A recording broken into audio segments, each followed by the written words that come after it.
Because Kenya is our business and the business of all of us, it's a conversation about moving the country forward. And for us to move the country forward, we must first ask ourselves, how are we even where we are right now? And the first thing I'd like to say is Kenyans need to know or need to ask the question whether the draft bill itself is actually a Kenyan document.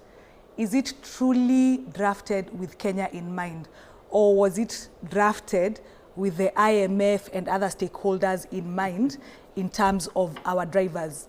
So we need to, and I appreciate that leadership is not easy, that perhaps the president may have made certain obligations to certain institutions, but this is where, as a country, we need to hold our members of parliament to account.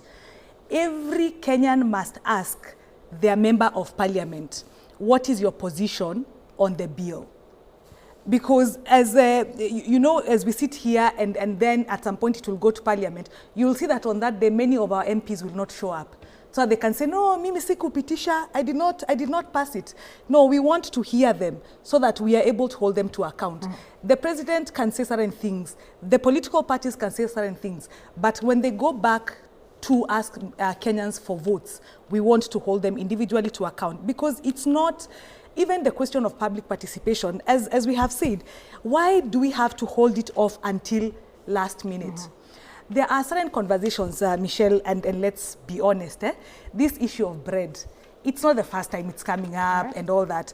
I'd actually like to submit to Kenyans that the issue of bread is a smoke screen. There are other issues also. Deep in the finance. Yes, yeah, deep in there. Are Kenyans aware of the contents of this bill? So Kenyans are not yet